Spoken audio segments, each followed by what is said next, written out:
Abdul Qadir, engkau berbicara terlalu angkuh. Aku khawatir Allah tidak ridha kepadamu. Syekh Abdul Qadir Al-Jailani meletakkan tangannya di atas dada Syekh Hamad lalu berkata, "Lihat telapak tanganku dengan mata hati, dan berkata lagi, dan katakan kepadaku, apa yang tertulis di atasnya?" Ketika Syekh Hamad tidak dapat mengatakannya, Syekh Abdul Qadir Al-Jailani mengangkat tangan dari dada Syekh Hamad, dan memperlihatkan tangan tersebut kepadanya. Di atasnya tertulis tulisan bercahaya, yakni, dia menerima 70 janji dari Allah, bahwa dia tidak akan pernah dikecewakan. Syekh Hamad melihatnya. Dia berkata, tidak akan pernah ada yang mampu keberatan pada orang yang diberkati dengan janji ilahiyah seperti itu. Tidak ada seorang pun dapat berkeberatan kepadanya.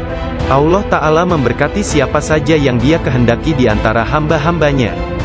Syekh Abdul Qadir Al-Jailani sering berkata, tidak ada seorang pun di antara muridku akan mati, sebelum mereka taubat penuh penyesalan. Mereka semua akan mati sebagai hamba-hamba Allah yang beriman. Masing-masing di antara pengikutku akan menyelamatkan 7 orang saudaranya yang berdosa dari api neraka.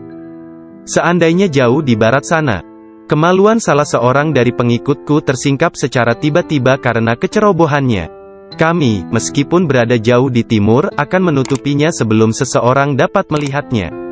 Aku telah diberi sebuah kitab, yaitu sebuah kitab yang panjangnya sejauh mata memandang, berisi semua nama orang yang akan mengikutiku hingga akhir zaman. Dengan berkat Allah Ta'ala, kami akan menyelamatkan mereka semua.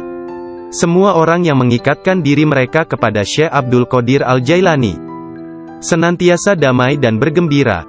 Seseorang bertanya kepada Syekh Abdul Qadir Al-Jailani, Anda tahu kedudukan para pengikut Anda yang soleh, dan apa yang menanti mereka di akhirat? Akan tetapi, bagaimana tentang mereka yang buruk? Beliau menjawab, orang-orang yang soleh sayang kepadaku dan aku menyayanginya, demi menyelamatkan mereka yang buruk. Seorang wanita muda menjadi pengikut Syekh Abdul Qadir Al-Jailani yang tinggal di Sri Lanka. Pada suatu hari, dia diserang di sebuah tempat yang sepi oleh seorang lelaki yang hendak memperkosanya. Dalam keadaan tidak berdaya, dia berteriak, "Selamatkan aku, wahai Syekhku Abdul Qadir Al-Jailani." Saat itu, Syekh Abdul Qadir Al-Jailani sedang mengambil wudhu di Baghdad. Orang-orang melihat Syekh tiba-tiba berhenti, kemudian dengan marah, dia mengambil terompahnya, sandal, dan melemparkannya ke atas. Mereka tidak melihat terompah tersebut jatuh. Ternyata, terompah tersebut jatuh di atas kepala orang yang sedang menyerang gadis muda itu di Sri Lanka. Dan pria tersebut pun meninggal dunia. Disebutkan bahwa terompah tersebut tetap berada di sana, disimpan sebagai barang peninggalan. Syekh At-Tustari menceritakan bahwa suatu hari para pengikut Syekh Abdul Qadir Al-Jailani di Baghdad mencari Syekh Abdul Qadir Al-Jailani kemana-mana. Tiba-tiba seseorang berkata kepada mereka bahwa dirinya telah melihat Syekh Abdul Qadir Al-Jailani sedang berjalan menuju ke Sungai Tigris. Lalu para muridnya berlarian menuju ke sana hendak menyusulnya. Ketika sampai di sungai tersebut, mereka melihat Syekhnya itu sedang berada di tengah sungai, berjalan di atas air menuju ke arah mereka. Semua ikan pada waktu itu menjulurkan kepalanya ke atas permukaan air, dan memberi salam kepada Syekh Abdul Qadir Al-Jailani. Hal itu terjadi pada waktu sholat zuhur. Mereka melihat di atas mereka selembar sejadah yang luas membentang di atas kepala mereka, menutupi seluruh langit. Sajadah tersebut berwarna hijau dan di permukaannya bersulamkan ayat-ayat dari emas dan perak. Sejadah tersebut melayang seperti sejadah terbangnya Nabi Sulaiman, dan turun ke bumi. Orang-orang merasa takjub, diam dan dengan tenang mereka berjalan menuju kepadanya. Syekh Abdul Qadir Al-Jailani berpakaian indah, melangkah di atas sejadah tersebut, dan memimpin mereka melakukan sholat di atasnya. Ketika dia mengangkat tangannya dan mengucapkan Allahu Akbar, seluruhnya seolah-olah menggemakan suara yang sama. Ketika dia berdoa, para malaikat dari 7 petala langit dalam paduan suara mengulang doanya. Ketika dia mengucapkan, segala puji syukur hanya bagi Allah semata, sebuah cahaya hijau keluar dari mulutnya, menyelimuti langit. Pada akhir sholat setelah salam, Syekh Abdul Qadir Al-Jailani membuka kedua tangannya dan berkata, "Ya Allah ya Tuhanku, demi leluhurku Nabi Muhammad kekasihmu, Dan demi orang-orang di antara ciptaanmu yang takut dan mencintaimu, jangan ambil sesuatu dari para pengikutku, sampai mereka dimaafkan dari dosa-dosanya, dan sampai keimanan mereka sempurna. Pada saat itu, setiap orang mendengar dengungan senandung dari para malaikat dan mengatakan, "Amin." Mereka juga mengikuti para malaikat dengan mengucapkan amin. Kemudian mereka mendengar satu suara hatif dari dalam diri mereka, kata-kata, "Bergembiralah, aku telah menerima doa kalian." Rasulullah bersabda, "Seorang guru yang sempurna adalah bagaikan seorang nabi bagi kaumnya." Sesungguhnya Hadrat Syekh Abdul Qadir Al-Jailani adalah salah seorang di antara para syekh yang sempurna tersebut, yang telah membukakan orang-orang kepada pintu gerbang kebahagiaan di dunia ini, dan pintu gerbang surga di akhirat. Setelah Syekh Abdul Qadir Al-Jailani menguasai nafsunya, dan menjadi seorang yang sempurna, serta hanya dengan diilhami perintah Rasulullah, dia menjadi seorang syekh dan menjalin hubungan dengan orang-orang. Dirinya senantiasa mengikuti teladan dari leluhurnya Nabi Muhammad, Rasulullah. Ketika pengaruh ajaran Syekh Abdul Qadir Al-Jailani tersebar ke seluruh pelosok dunia, banyak di antara murid-muridnya mendapat kedudukan penting dan banyak pejabat, pegawai pemerintah, yang menjadi muridnya sesuai kemampuan mereka, kualitas dunia dalam batin dan tingkatan spiritual. Dia memerintahkan banyak di antara murid-muridnya untuk bertindak sebagai wakil-wakilnya. Di antaranya ada yang menjadi guru spiritual dan yang lainnya sebagai hakim. Bahkan di antara muridnya ada yang menjawabkan kemarin. Saat itu aku ketakutan, namun diliputi penuh ketakjuban. Aku tidak dapat menemukan kata-kata untuk menjawabnya. Lelaki itu memandang ke wajahku, dan menghempaskan pintu dengan kasar, hingga membuat debu yang berkumpul di sekelilingku terbang menutupi seluruh tubuhku. Aku berjalan pergi sambil mempertanyakan apa yang telah kuminta dari Allah sehari sebelumnya. Kemudian ingatlah aku segera balik arah untuk kembali, dan mengatakan kepada lelaki tersebut. Tetapi aku tidak dapat menemukannya, baik rumah ataupun dirinya. Aku sangat bimbang, ketika menyadari bahwa dia adalah seorang yang dekat kepada Allah Ta'ala. Sungguh, akhirnya aku mengetahui, beliau adalah Syekh Hamad Ad-Dabas yang telah menjadi guruku. Pada suatu malam yang dingin dan hujan gerimis, satu tangan yang tidak terlihat jelas membawa Syekh Abdul Qadir Al-Jailani ke tempat bermalam para sufi atau zawiyah, milik Syekh Abdul Hamad bin Muslim Ad-Dabas. Syekh yang mengetahui berkat ilham ilahiyah tentang kedatangan Syekh Abdul Qadir Al-Jailani, menutup pintu-pintu tempat menginap sufiyah dan memadamkan lampu. Ketika beliau duduk di ambang pintu yang terkunci, beliau tertidur dan mimpi basah di malam hari. Lalu dia mandi di sungai dan mengambil wudhu. Dia tertidur lagi. Kejadian tersebut berulang sampai 7 kali pada malam itu. Maka beliau kembali mandi dan berwudhu menggunakan air yang sedingin es. Pada esok harinya, pintu gerbang telah terbuka, dan Abdul Qadir memasuki tempat penginapan sufi.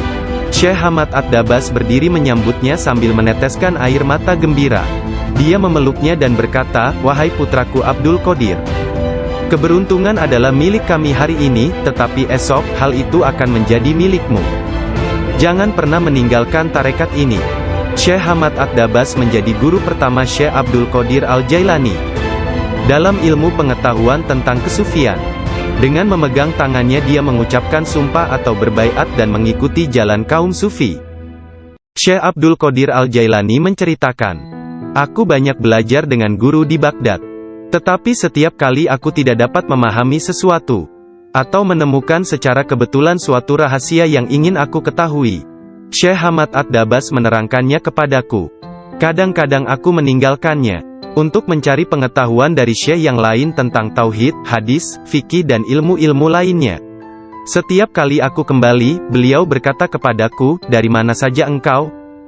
Kita telah memiliki demikian banyak makanan yang sangat bagus untuk tubuh, pikiran dan jiwa kita, sementara engkau telah pergi, dan kami tidak dapat menahan sesuatu untukmu." Pada waktu lain, beliau berkata, "Demi Allah, kemanakah engkau pergi? Adakah seseorang di sekitar sini, yang mengetahui lebih banyak daripadamu?" Para darwis atau para sufi akan mengusikku secara terus-menerus dan berkata, "Engkau adalah seorang ahli hukum atau ahli fikih, ahli sastra, ahli pengetahuan dan seorang ulama atau alim syariat. Urusan apa yang engkau miliki di antara kita? Mengapa engkau tidak keluar dari sini?" Syekh Hamad Ad-Dabas memarahi mereka dan berkata, "Betapa memalukan kalian ini. Aku bersumpah bahwa tidak ada seorang pun seperti dia di antara kalian. Tidak ada seorang pun di antara kalian yang akan naik di atas jari kakinya. Jika kalian berpikir aku kasar terhadapnya dan engkau meniruku, aku melakukannya untuk membawanya kepada kesempurnaan dan mengujinya. Aku melihat dia dalam dunia spiritual yang keras seperti batu, besar seperti gunung." Syekh Abdul Qadir Al-Jailani merupakan contoh tauladan terbesar dari kenyataan bahwa dalam Islam, mencari ilmu pengetahuan adalah kewajiban suci untuk semua orang, laki-laki dan perempuan dari ayunan hingga liang kubur. Dia menjadi orang bijak terbesar di zamannya. Dia menghafal Al-Quran Al-Karim dan mempelajari penafsirannya dari Ali Abul Wafa Al-Kail, Abu Hatab Mahfuz, dan Abul Hasan Muhammad Al-Qadi. Menurut beberapa sumber, Abdul Qadir Al-Jailani belajar dengan Qadi Abu Said Al-Mubarak bin Muharrami, ulama terbesar pada zamannya di Baghdad. Meskipun telah mempelajari ilmu-ilmu pengetahuan tentang jalan mistik dari Syekh Hamad Ad-Dabas, dan memasuki jalan tasawuf melalui tangannya, namun Syekh Abdul Qadir Al-Jailani telah diberi hirkah, jubah kesufian, sebagai simbol dari jubah Rasulullah oleh Qadi Abu Said. Garis silsilah ijazah spiritual dari Qadi Abu Said Al-Mubarak bin Ali Al-Muharrami, melalui Syekh Abu Hasan Ali bin Muhammad Al-Qurashi, dari Abul Faraj At-Tursusi dari At-Tamimi, dari Syekh Abu Bakar As-Shibli dari Abul Qasim Al-Junaid, dari Sari As-Sakati dari Ma'ruf Al-Karhi, dari Dawud At-Tayyah dari Habib Al-Jami, dari Hasan Al-Basri dari Imam Ali bin Abi Talib. Imam Ali menerima hirkah, jubah kesufian, dari tangan mulia Nabi Muhammad kekasih Allah, Tuhan semesta alam, dan beliau menerimanya dari malaikat utama Jibril alaihi salam, yang menerimanya dari kebenaran Tuhan, Allah Azza wa Jalla.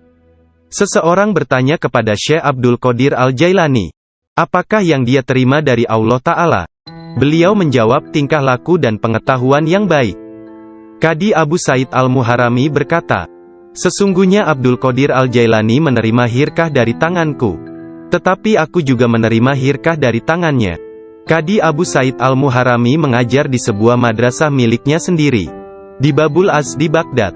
Kemudian dia memberikan madrasah tersebut kepada Syekh Abdul Qadir Al-Jailani, yang mulai mengajar di sana. Syekh Abdul Qadir Al-Jailani telah berusia 50 tahun lebih pada waktu itu. Kata-kata dan ucapannya mempesona dan menakjubkan, sehingga menggugah hati orang-orang yang mendengarnya.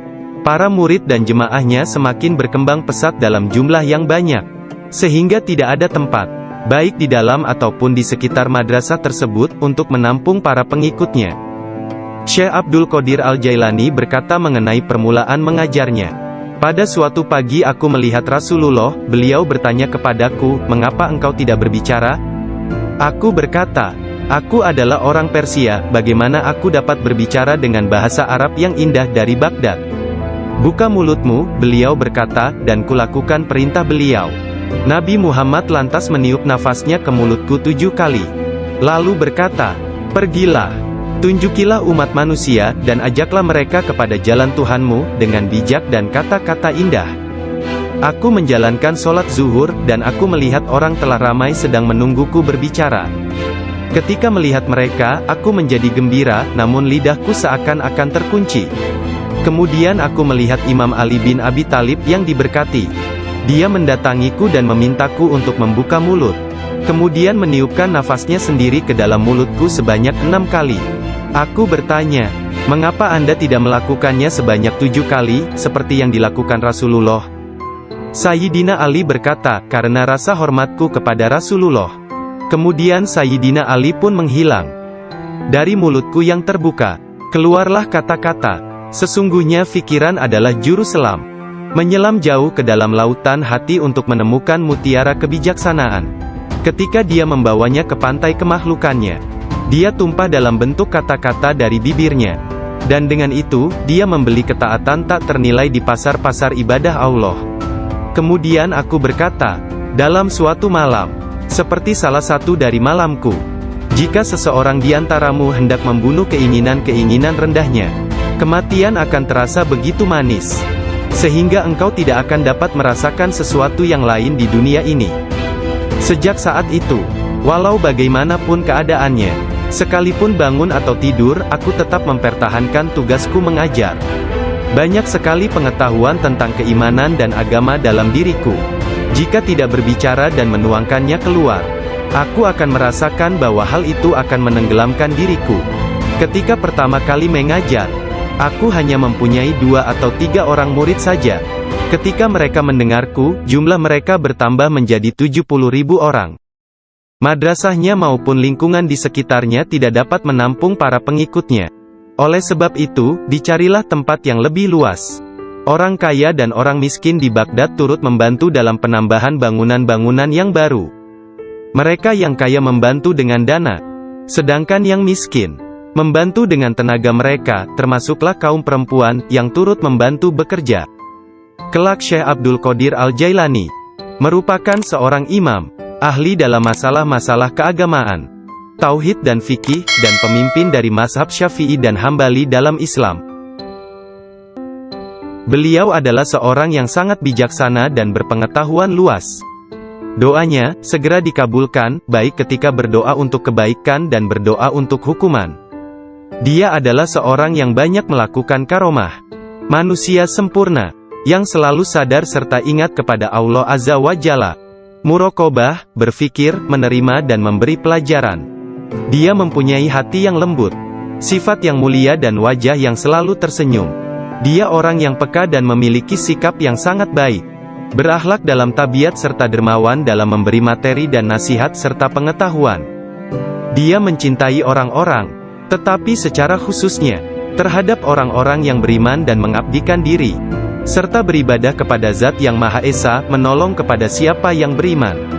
Dia tampan, selalu berpakaian rapi, pembicaraannya tidak berlebihan dan sia-sia.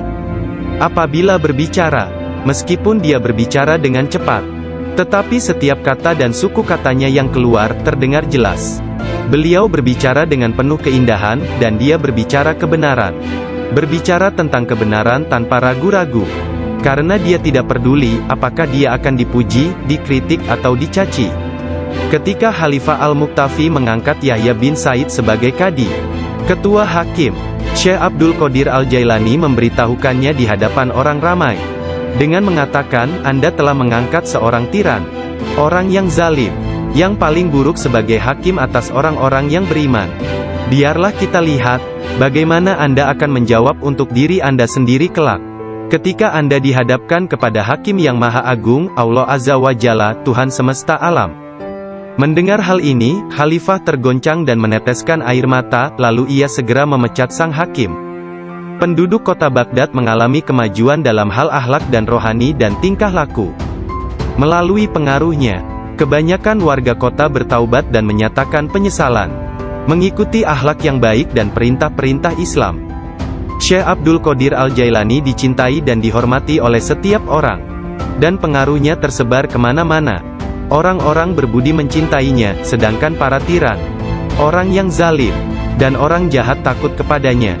Banyak orang termasuk para raja, menteri dan orang-orang bijak datang kepadanya, untuk menanyakan persoalan-persoalan, dan mencari penyelesaiannya. Bahkan banyak orang Yahudi dan Nasrani menerima Islam melaluinya. Dalam pengajaran dan pelayanannya kepada umat manusia, dia menggunakan sifat-sifat yang diwarisi oleh Yang Maha Tinggi. Syekh Abdul Qadir Al-Jailani berkata, seorang syekh spiritual bukan seorang guru yang sebenarnya, kecuali kalau dirinya memiliki 12 sifat. 2 di antara sifat-sifat tersebut adalah sifat-sifat Allah yang Maha Tinggi, yaitu menyembunyikan kesalahan manusia dan ciptaan yang lain. Tidak hanya dari orang-orang lain tetapi bahkan dari diri mereka sendiri. Dan memiliki rasa kasih dan kemauan memaafkan untuk dosa yang terburuk sekalipun. 2 sifat diwarisi oleh Nabi Muhammad, yaitu cinta dan lemah lembut. Sayyidina Abu Bakar As-Siddiq yang pertama dari keempat khalifah, seorang syekh sejati, mewarisi kebenaran, kejujuran, dan keikhlasan hati, juga ketaatan dan kedermawanan. Dari Sayyidina Umar bin Khattab, yaitu keadilan dan menekankan kebenaran serta mencegah kesalahan. Dari Sayyidina Utsman bin Affan, yaitu kerendahan hati dan bangun serta berdoa ketika manusia lainnya dalam keadaan tertidur. Dan dari Sayyidina Ali bin Abi Thalib, yaitu pengetahuan dan keteguhan hati serta keberanian. Syekh Abdul Qadir Al-Jailani sangat sayang kepada puluhan ribu pengikutnya, sebagaimana seorang ayah sayang kepada anaknya. Dia mengetahui nama dan memperhatikan masalah-masalah duniawi, juga keadaan spiritual mereka. Dia membantu dan menyelamatkan mereka dari bencana kemalangan, bahkan jika mereka berada di tempat jauh sekalipun. Dia adalah seorang ayah bersama anak-anaknya, dan memperlakukan mereka dengan penuh kelembutan dan keharuan. Kepada orang yang lebih tua darinya, dia seolah-olah menjadi lebih tua daripada mereka, dan memperlakukan mereka dengan hormat. Dia menjalin persahabatan dengan kalangan orang miskin dan lemah, serta tidak pernah mencari teman di antara orang-orang terkenal dan berkuasa. Orang-orang seperti itu memperlakukannya seolah-olah raja dari segala raja. Salah seorang dari anak lelaki pembantunya menceritakan bahwa ayahnya, Muhammad bin Al-Haidir, melayani Syekh Abdul Qadir Al-Jailani selama 13 tahun. Dirinya tidak pernah melihat seekor lalat hinggap pada dirinya, dan tidak pula dia pernah melihat membuang ingus di halayak ramai. Meskipun Tuan Syekh memperlakukan kaum lemah dan miskin dengan rasa hormat yang besar, pembantunya tidak pernah melihatnya berdiri ketika para sultan datang mengunjunginya, dan tidak pula dia mengunjungi mereka, atau dia tidak memakan makanan mereka kecuali sekali. Ketika seorang raja datang berkunjung kepadanya, dia meninggalkan ruang jamuan, dan datang kembali setelah raja dan pesta jamuannya selesai, sehingga mereka akan menyambutnya dengan berdiri. Ketika dia menulis surat kepada Khalifah, Khalifah mengatakan bahwa Syekh Abdul Qadir Al-Jailani memerintahkannya untuk melakukan ini atau itu, dan bahwa hal itu merupakan kewajiban bagi Khalifah untuk mentaatinya, karena dia adalah pemimpin mereka. Apabila Khalifah menerima surat seperti itu, dia akan mencium surat itu sebelum dia membacanya dan berkata, Syekh Abdul Qadir Al-Jailani benar. Sesungguhnya dia mengatakan kebenaran. Abu Hasan, salah seorang hakim agung pada masa itu, menceritakan, aku mendengar Khalifah Al-Muqtafi berkata kepada menterinya Ibnu Hubaira, Syekh Abdul Qadir Al-Jailani mentertawakanku. Dan hal itu amat jelas bagi orang-orang di sekitarnya, bahwa yang dia maksudkan adalah aku. Dilaporkan kepadaku bahwa dia menunjukkan sebuah pohon kurma di kebunnya dan berkata, engkau lebih baik bekerja, jangan bepergian terlalu jauh, atau aku akan memenggal kepalamu. Sekarang kamu, wahai Ibnu Hubaira, pergi dan berbicaralah kepadanya seorang diri dan katakan, Anda jangan mengejek dan mengancam Khalifah. Anda harus tahu bahwa kedudukan Khalifah adalah suci dan harus dihormati. Sang menteri Ibnu Hubaira pun pergi kepada Syekh Abdul Qadir Al-Jailani, dan melihatnya sedang berkumpul dengan kerumunan orang ramai. Dalam pembicaraannya pada satu pokok, tiba-tiba Syekh Abdul Qadir menyatakan, sesungguhnya aku akan memenggal kepalanya juga. Sang menteri merasa bahwa yang Syekh maksudkan adalah dia. Sang menteri pun ketakutan. Dia pun melarikan diri, dan mengisahkan apa yang terjadi terhadap dirinya kepada Khalifah. Mendengar kisahnya, sang Khalifah meneteskan air mata dan berkata, sungguh, Syekh Abdul Qadir Al-Jailani adalah orang yang hebat. Lalu, Khalifah pergi sendiri menemui Syekh. Pada pertemuan tersebut, Syekh memberinya banyak nasihat, dan Khalifah tak bisa membendung air matanya dan terus menangis. Meskipun sangat belas kasihan, dan memiliki pribadi dan sikap yang sangat baik, lemah lembut dan mencintai, menepati janji, adil dan keras dalam pengadilannya, Syekh Abdul Qadir Al-Jailani tidak pernah memperlihatkan kemarahan. Apabila kesalahan tersebut hanya menyangkut pribadinya, tetapi sesuatu kesalahan yang dilakukan terhadap keimanan dan agama, dia akan marah besar dan memberi hukuman yang berat. Syekh Abu Najib As-Surawardi menceritakan, pada tahun 523 Hijriyah, aku bersama Syekh Hamad, guru Syekh Abdul Qadir Al-Jailani yang juga hadir. Ketika itu Syekh Abdul Qadir Al-Jailani membuat pernyataan keras. Mendengar itu, Syekh Hamad berkata kepadanya, wahai Abdul Qadir, engkau berbicara terlalu angkuh. Aku khawatir Allah tidak ridha kepadamu. Syekh Abdul Qadir Al-Jailani meletakkan tangannya di atas dada Syekh Hamad lalu berkata, lihat telapak tanganku dengan mata hati, dan berkata lagi, dan katakan kepadaku apa yang tertulis di atasnya." Ketika Syekh Hamad tidak dapat mengatakannya, Syekh Abdul Qadir Al-Jailani mengangkat tangan dari dada Syekh Hamad, dan memperlihatkan tangan tersebut kepadanya. Di atasnya tertulis tulisan bercahaya, yakni, dia menerima 70 janji dari Allah, bahwa dia tidak akan pernah dikecewakan.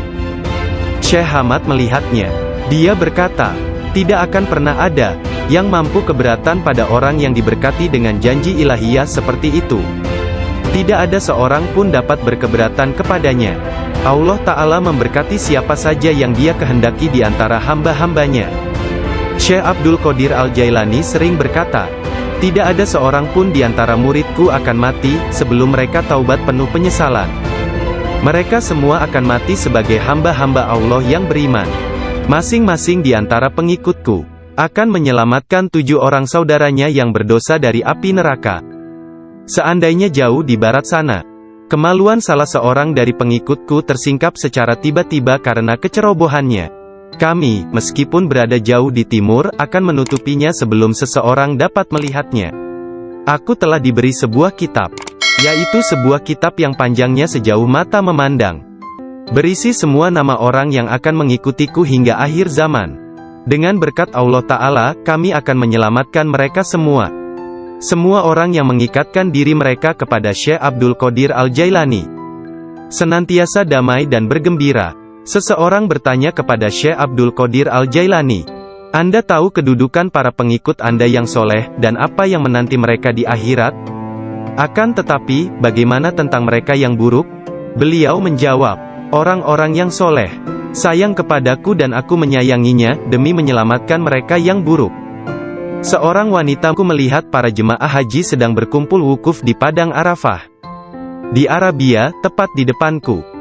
Lalu aku segera pergi menemui ibuku, yang waktu itu sudah menjadi janda, dan meminta kepadanya, "Kirimlah aku ke jalan kebenaran, dan berilah aku izin untuk pergi ke Baghdad, untuk mendapatkan ilmu pengetahuan bersama-sama orang bijak, dan orang-orang yang dekat kepada Allah Azza wa Jalla." Ibu bertanya kepadaku, "Apa alasan permintaanmu yang tiba-tiba tersebut?" Aku mengatakan kepadanya apa yang telah terjadi pada diriku. Beliau menangis mendengar ceritaku, lalu mengeluarkan 80 keping emas. Semuanya adalah warisan ayahku. Dia menyisihkan 40 untuk saudaraku yang laki-laki. 40 keping lainnya dijahit di bagian ketiak mantelku. Kemudian dia mengizinkan untuk meninggalkan dirinya. Sebelum membiarkan aku pergi, beliau menasehatiku bahwa aku harus berkata benar dan menjadi orang yang jujur apapun yang terjadi. Ibu melepas kepergianku dengan kata-kata, "Mudah-mudahan Allah melindungi dan membimbingmu wahai anakku. Aku memisahkan diriku sendiri dari orang yang paling mencintaiku karena Allah.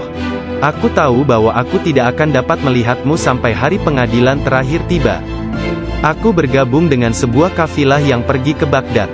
Ketika kami telah meninggalkan kota Hamadan, sekelompok perampok jalanan, 60 penunggang kuda yang gagah menyerang kami. Mereka mengambil segala sesuatu yang dibawa kafilah tersebut. Salah seorang di antara mereka datang kepadaku dan bertanya, "Hai anak muda, harta apa yang engkau miliki?" Aku menceritakan kepadanya bahwa aku memiliki 40 keping emas. Dia bertanya, "Di mana kau simpan?" Aku mengatakan, "Di bawah lenganku." Dia tertawa dan meninggalkanku sendiri. Penjahat lainnya datang dan menanyakan hal yang sama, dan aku pun mengatakan hal yang sebenarnya. Dia juga meninggalkanku sendirian.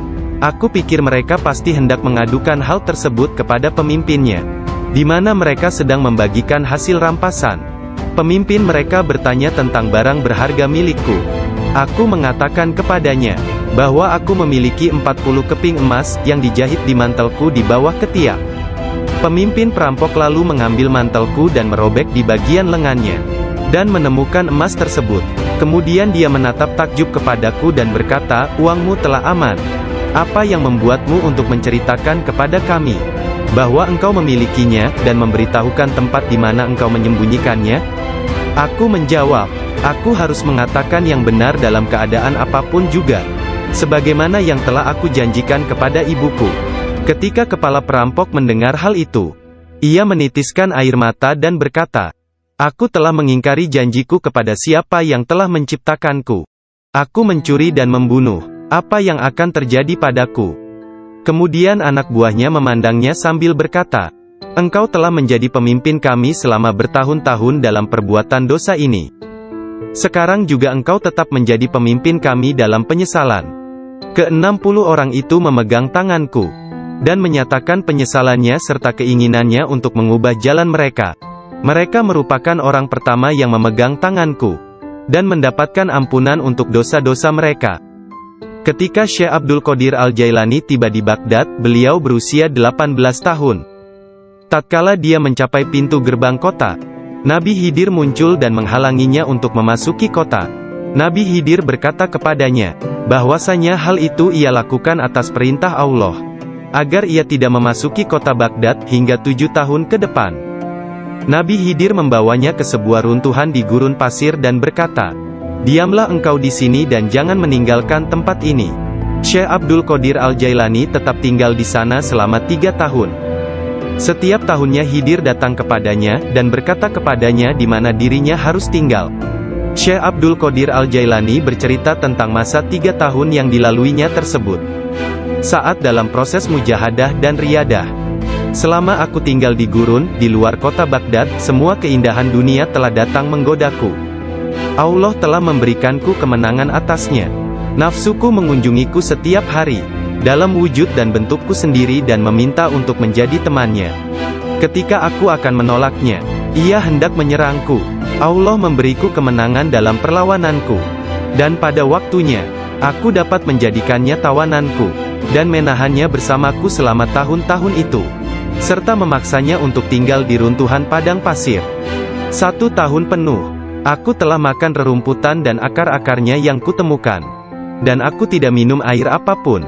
Tahun yang lain aku minum air, tetapi tidak makan apapun. Tahun selanjutnya aku makan, tidak minum ataupun tidur. Sepanjang waktu itu, aku hidup dalam runtuhan dari istana raja-raja kuno Parsi di Kurk. Aku berjalan dengan kaki telanjang, tanpa alas kaki di atas duri padang pasir, dan tidak merasakan apapun. Setiap kali aku melihat sebuah batu atau bukit yang terjal, aku memanjatnya. Aku tidak memberikan istirahat 1 menit pun, atau menyenangkan nafsuku kepada keinginan-keinginan rendah badaniyah jasmaniku. Pada akhir dari masa 7 tahun itu, aku mendengar satu suara pada suatu malam, "Hai Abdul Qadir, engkau sekarang diizinkan memasuki kota Baghdad." Aku tiba di Baghdad dan melewatkan beberapa hari di sana. Tetapi aku tidak dapat berada di sana dalam keadaan yang penuh hasutan, kejahatan, tipu daya, yang telah menjadi kebiasaan kota.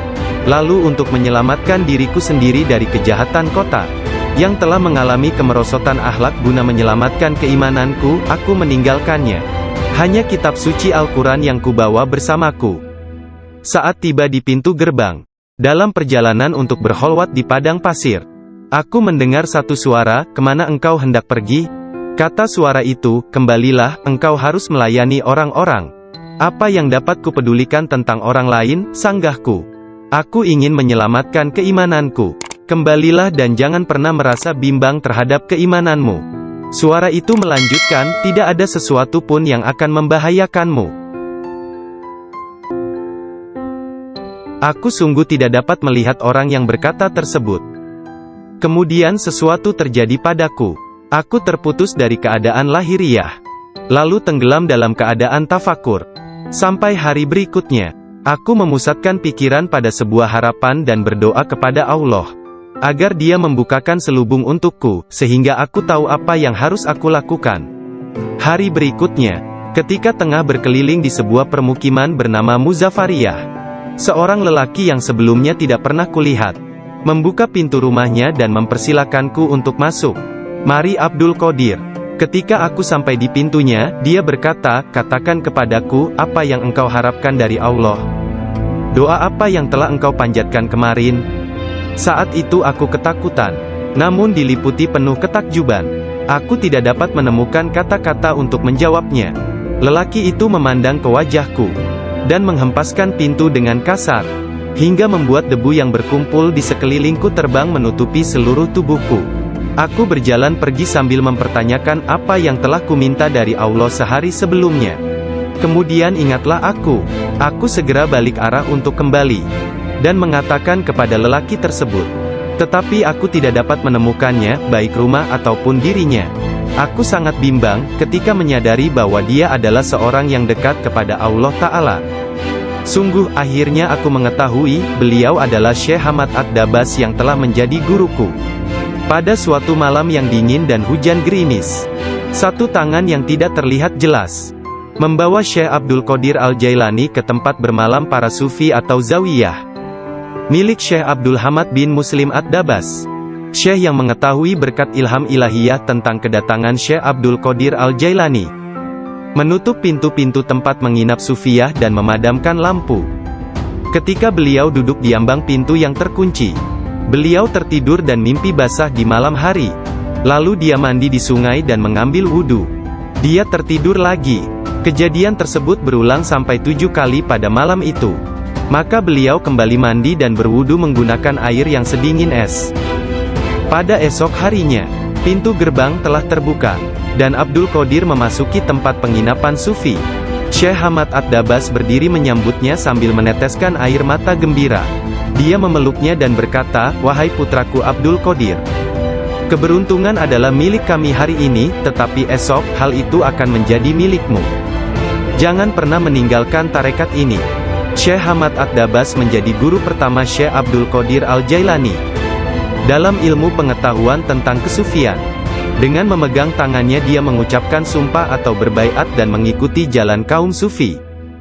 Syekh Abdul Qadir Al-Jailani menceritakan, "Aku banyak belajar dengan guru di Baghdad. Tetapi setiap kali aku tidak dapat memahami sesuatu, atau menemukan secara kebetulan suatu rahasia yang ingin aku ketahui, Syekh Hamad Ad-Dabas menerangkannya kepadaku. Kadang-kadang aku meninggalkannya untuk mencari pengetahuan dari syekh yang lain tentang tauhid, hadis, fikih dan ilmu-ilmu lainnya. Setiap kali aku kembali, beliau berkata kepadaku, 'Dari mana saja engkau?' Kita telah memiliki demikian banyak makanan yang sangat bagus untuk tubuh, pikiran dan jiwa kita, sementara engkau telah pergi, dan kami tidak dapat menahan sesuatu untukmu." Pada waktu lain, beliau berkata, "Demi Allah, kemanakah engkau pergi? Adakah seseorang di sekitar sini, yang mengetahui lebih banyak daripadamu?" Para darwis atau para sufi akan mengusikku secara terus-menerus dan berkata, "Engkau adalah seorang ahli hukum atau ahli fikih, ahli sastra, ahli pengetahuan dan seorang ulama atau alim syariat. Urusan apa yang engkau miliki di antara kita? Mengapa engkau tidak keluar dari sini?" Syekh Hamad Ad-Dabas memarahi mereka dan berkata, "Betapa memalukan kalian ini. Aku bersumpah bahwa tidak ada seorang pun seperti dia di antara kalian. Tidak ada seorang pun di antara kalian yang akan naik di atas jari kakinya. Jika kalian berpikir aku kasar terhadapnya dan engkau meniruku, aku melakukannya untuk membawanya kepada kesempurnaan dan mengujinya. Aku melihat dia dalam dunia spiritual yang keras seperti batu, besar seperti gunung." Syekh Abdul Qadir Al-Jailani merupakan contoh tauladan terbesar dari kenyataan bahwa dalam Islam, mencari ilmu pengetahuan adalah kewajiban suci untuk semua orang, laki-laki dan perempuan dari ayunan hingga liang kubur. Dia menjadi orang bijak terbesar di zamannya. Dia menghafal Al-Quran Al-Karim, dan mempelajari penafsirannya dari Ali Abul Wafa Al-Kail, Abu Hatab Mahfuz, dan Abul Hasan Muhammad Al-Qadi. Menurut beberapa sumber, Abdul Qadir Al-Jailani belajar dengan Qadi Abu Said Al-Mubarak bin Muharrami, ulama terbesar pada zamannya di Baghdad. Meskipun telah mempelajari ilmu-ilmu pengetahuan tentang jalan mistik dari Syekh Hamad Ad-Dabas, dan memasuki jalan tasawuf melalui tangannya, namun Syekh Abdul Qadir Al-Jailani telah diberi hirkah, jubah kesufian, sebagai simbol dari jubah Rasulullah oleh Qadi Abu Said. Garis silsilah ijazah spiritual dari Qadi Abu Said Al-Mubarak bin Ali Al-Muharrami, melalui Syekh Abu Hasan Ali bin Muhammad Al-Qurashi, dari Abul Faraj At-Tursusi dari At-Tamimi, dari Syekh Abu Bakar As-Shibli dari Abul Qasim Al-Junaid, dari Sari As-Sakati dari Ma'ruf Al-Karhi, dari Dawud At-Tayyah dari Habib Al-Jami, dari Hasan Al-Basri dari Imam Ali bin Abi Talib. Imam Ali menerima hirkah, jubah kesufian, dari tangan mulia Nabi Muhammad kekasih Allah, Tuhan semesta alam. Dan beliau menerimanya dari malaikat utama Jibril alaihi salam, yang menerimanya dari kebenaran Tuhan, Allah Azza wa Jalla. Seseorang bertanya kepada Syekh Abdul Qadir Al-Jailani, apakah yang dia terima dari Allah Ta'ala?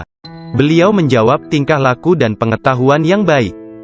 Qadi Abu Said Al-Muharrami berkata, sesungguhnya Abdul Qadir Al-Jailani menerima hirkah dari tanganku, tetapi aku juga menerima hirkah dari tangannya. Qadi Abu Said Al-Muharrami mengajar di sebuah madrasah miliknya sendiri, di Babul Az di Baghdad. Kemudian dia memberikan madrasah tersebut kepada Syekh Abdul Qadir Al-Jailani, yang mulai mengajar di sana. Syekh Abdul Qadir Al-Jailani telah berusia 50 tahun lebih pada waktu itu. Kata-kata dan ucapannya mempesona dan menakjubkan, sehingga menggugah hati orang-orang yang mendengarnya. Para murid dan jemaahnya semakin berkembang pesat dalam jumlah yang banyak, sehingga tidak ada tempat, baik di dalam ataupun di sekitar madrasah tersebut, untuk menampung para pengikutnya. Syekh Abdul Qadir Al-Jailani berkata mengenai permulaan mengajarnya. Pada suatu pagi aku melihat Rasulullah, beliau bertanya kepadaku, mengapa engkau tidak berbicara? Aku berkata, aku adalah orang Persia, bagaimana aku dapat berbicara dengan bahasa Arab yang indah dari Baghdad? Buka mulutmu, beliau berkata, dan kulakukan perintah beliau. Nabi Muhammad lantas meniup nafasnya ke mulutku 7 kali. Lalu berkata, pergilah, tunjukilah umat manusia, dan ajaklah mereka kepada jalan Tuhanmu, dengan bijak dan kata-kata indah. Aku menjalankan sholat zuhur, dan aku melihat orang telah ramai sedang menungguku berbicara.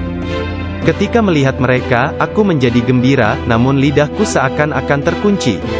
Kemudian aku melihat Imam Ali bin Abi Thalib yang diberkati. Dia mendatangiku dan memintaku untuk membuka mulut. Kemudian meniupkan nafasnya sendiri ke dalam mulutku sebanyak 6 kali. Aku bertanya, mengapa Anda tidak melakukannya sebanyak 7 kali, seperti yang dilakukan Rasulullah? Sayyidina Ali berkata, karena rasa hormatku kepada Rasulullah. Kemudian Sayyidina Ali pun menghilang. Dari mulutku yang terbuka, keluarlah kata-kata, sesungguhnya fikiran adalah juru selam. Menyelam jauh ke dalam lautan hati untuk menemukan mutiara kebijaksanaan. Ketika dia membawanya ke pantai kemakhlukannya, dia tumpah dalam bentuk kata-kata dari bibirnya. Dan dengan itu, dia membeli ketaatan tak ternilai di pasar-pasar ibadah Allah. Kemudian aku berkata, dalam suatu malam, seperti salah satu dari malamku, jika seseorang di antaramu hendak membunuh keinginan-keinginan rendahnya, kematian akan terasa begitu manis, sehingga engkau tidak akan dapat merasakan sesuatu yang lain di dunia ini. Sejak saat itu, walau bagaimanapun keadaannya, sekalipun bangun atau tidur, aku tetap mempertahankan tugasku mengajar. Banyak sekali pengetahuan tentang keimanan dan agama dalam diriku. Jika tidak berbicara dan menuangkannya keluar, aku akan merasakan bahwa hal itu akan menenggelamkan diriku. Ketika pertama kali mengajar, aku hanya mempunyai 2 atau 3 orang murid saja. Ketika mereka mendengarku, jumlah mereka bertambah menjadi 70.000 orang. Madrasahnya maupun lingkungan di sekitarnya tidak dapat menampung para pengikutnya. Oleh sebab itu, dicarilah tempat yang lebih luas. Orang kaya dan orang miskin di Baghdad turut membantu dalam penambahan bangunan-bangunan yang baru. Mereka yang kaya membantu dengan dana, sedangkan yang miskin membantu dengan tenaga mereka, termasuklah kaum perempuan, yang turut membantu bekerja. Kelak Syekh Abdul Qadir Al-Jailani merupakan seorang imam, ahli dalam masalah-masalah keagamaan, tauhid dan fikih, dan pemimpin dari mazhab Syafi'i dan Hambali dalam Islam. Beliau adalah seorang yang sangat bijaksana dan berpengetahuan luas. Doanya segera dikabulkan, baik ketika berdoa untuk kebaikan dan berdoa untuk hukuman. Dia adalah seorang yang banyak melakukan karomah. Manusia sempurna, yang selalu sadar serta ingat kepada Allah Azza wa Jalla. Muraqabah, berfikir, menerima dan memberi pelajaran. Dia mempunyai hati yang lembut, sifat yang mulia dan wajah yang selalu tersenyum. Dia orang yang peka dan memiliki sikap yang sangat baik. Berakhlak dalam tabiat serta dermawan dalam memberi materi dan nasihat serta pengetahuan. Dia mencintai orang-orang, tetapi secara khususnya terhadap orang-orang yang beriman dan mengabdikan diri, serta beribadah kepada Zat yang Maha Esa, menolong kepada siapa yang beriman. Dia tampan, selalu berpakaian rapi, pembicaraannya tidak berlebihan dan sia-sia. Apabila berbicara, meskipun dia berbicara dengan cepat, tetapi setiap kata dan suku katanya yang keluar, terdengar jelas. Beliau berbicara dengan penuh keindahan, dan dia berbicara kebenaran. Berbicara tentang kebenaran tanpa ragu-ragu. Karena dia tidak peduli, apakah dia akan dipuji, dikritik atau dicaci. Ketika Khalifah Al-Muqtafi mengangkat Yahya bin Said sebagai kadi, ketua hakim, Syekh Abdul Qadir Al-Jailani memberitahukannya di hadapan orang ramai. Dengan mengatakan, Anda telah mengangkat seorang tiran, orang yang zalim, yang paling buruk sebagai hakim atas orang-orang yang beriman. Biarlah kita lihat, bagaimana Anda akan menjawab untuk diri Anda sendiri kelak. Ketika Anda dihadapkan kepada Hakim yang Maha Agung, Allah Azza wa Jalla, Tuhan semesta alam. Mendengar hal ini, Khalifah tergoncang dan meneteskan air mata, lalu ia segera memecat sang hakim. Penduduk kota Baghdad mengalami kemajuan dalam hal akhlak dan rohani dan tingkah laku. Melalui pengaruhnya, kebanyakan warga kota bertaubat dan menyatakan penyesalan, mengikuti akhlak yang baik dan perintah-perintah Islam. Syekh Abdul Qadir Al-Jailani dicintai dan dihormati oleh setiap orang, dan pengaruhnya tersebar kemana-mana. Orang-orang berbudi mencintainya, sedangkan para tiran, orang yang zalim, dan orang jahat takut kepadanya. Banyak orang termasuk para raja, menteri dan orang-orang bijak datang kepadanya, untuk menanyakan persoalan-persoalan, dan mencari penyelesaiannya. Bahkan banyak orang Yahudi dan Nasrani, menerima Islam melaluinya. Dalam pengajaran dan pelayanannya kepada umat manusia, dia menggunakan sifat-sifat yang diwarisi oleh Yang Maha Tinggi. Syekh Abdul Qadir Al-Jailani berkata, seorang syekh spiritual bukan seorang guru yang sebenarnya, kecuali kalau dirinya memiliki 12 sifat. Dua di antara sifat-sifat tersebut adalah sifat-sifat Allah yang Maha Tinggi, yaitu menyembunyikan kesalahan manusia dan ciptaan yang lain. Tidak hanya dari orang-orang lain tetapi bahkan dari diri mereka sendiri. Dan memiliki rasa kasih dan kemauan memaafkan untuk dosa yang terburuk sekalipun. Dua sifat diwarisi oleh Nabi Muhammad, yaitu cinta dan lemah lembut. Sayyidina Abu Bakar As-Siddiq yang pertama dari keempat khalifah, seorang syekh sejati, mewarisi kebenaran, kejujuran, dan keikhlasan hati, juga ketaatan dan kedermawanan. Bersatu dengannya. Sebelum meninggal dunia, Syekh Abdul Qadir Al-Jailani melihat sekeliling dan berkata kepada orang-orang yang hadir, telah datang di hadapanku selain kalian. Makhluk lain yang kalian tidak melihatnya telah datang kepadaku. Persiapkan ruangan dan berlaku sopan santunlah kepada mereka, yakni menghormati kehadiran para malaikat yang tidak dapat dilihat. Aku adalah biji tanpa kulit. Kalian melihatku bersama kalian. Sementara aku dengan seseorang yang lain, sebaiknya kalian meninggalkanku sekarang. Kemudian dia berkata, wahai malaikat pencabut nyawa, aku tidak takut kepadamu, tidak juga kepada sesuatu pun yang lain, kecuali hanya kepada Allah, yang telah menemaniku dan bermurah hati kepadaku. Pada saat terakhir, dia mengangkat tangan dan berkata, tiada Tuhan selain Allah dan Muhammad adalah Rasul-Nya. Kemuliaan hanya bagi Allah yang Maha Agung, yang hidup abadi. Kemuliaan hanya milik-Nya, yang Maha Kuasa, yang menguasai hamba-hambanya dengan kematian. Kemudian dia mengeluarkan seruan yang keras dan berkata, Allah, Allah, Allah. Dan ruhnya yang mulia serta diberkati meninggalkan jasadnya. Maka wafatlah kekasih Allah menghadap keharibaan. Nama lengkap Syekh Abdul Qadir Al-Jailani berikut nasab dari pihak ayah. Adalah Abu Muhammad Abdul Qadir bin Abu Sahih Musa bin Janka Dausat, Janki Doasti, bin Abdullah, bin Yahya Az-Zahid bin Muhammad bin Dawud, bin Musa bin Abdullah bin Musa Al-Juni bin Abdullah bin Al-Mahdi, bin Hasan Al-Musana bin Hasan bin Ali bin Abi Talib dan Fatimah Az-Zahra. Silsilah nasab Syekh Abdul Qadir Al-Jailani bersambung kepada Nabi Muhammad Rasulullah. Dari putri beliau yang bernama Sayyidah Fatimah Az-Zahra, istri Sayyidina Ali bin Abi Talib. Adapun silsilah dari ibunya adalah Abdul Qadir bin Fatimah binti Abdullah, bin Abu Jamaluddin bin Tahir bin Abdullah bin Kamaluddin Isa, bin Muhammad Al-Jawad bin Ali Ar-Rida bin Musa Al-Kazim, bin Jafar As-Sadiq bin Muhammad Al-Bakir bin Ali Zainul Abidin, bin Husain bin Ali bin Abi Talib, Sepanjang masa bayinya, Syekh Abdul Qadir Jailani tidak pernah makan selama bulan puasa. Suatu ketika pada awal Ramadan, cuaca mendung dan orang-orang tidak dapat melihat bulan baru. Tidak tahu apakah bulan Ramadan sesungguhnya telah masuk atau belum. Mereka datang kepada Ummul Khair Fatimah, ibunda Syekh Abdul Qadir, dan menanyakan apakah si anak sudah makan hari itu. Karena dia belum makan, mereka menetapkan bahwa puasa telah dimulai. Abdul Qadir Al-Jailani menceritakan, ketika kecil, setiap hari aku selalu didatangi seorang malaikat dalam bentuk pemuda tampan. Dia berjalan bersamaku dari rumah ke madrasah, dan membuat anak-anak lain di dalam kelas memberiku tempat di barisan pertama. Dia tinggal bersamaku sepanjang hari dan kemudian membawaku pulang ke rumah.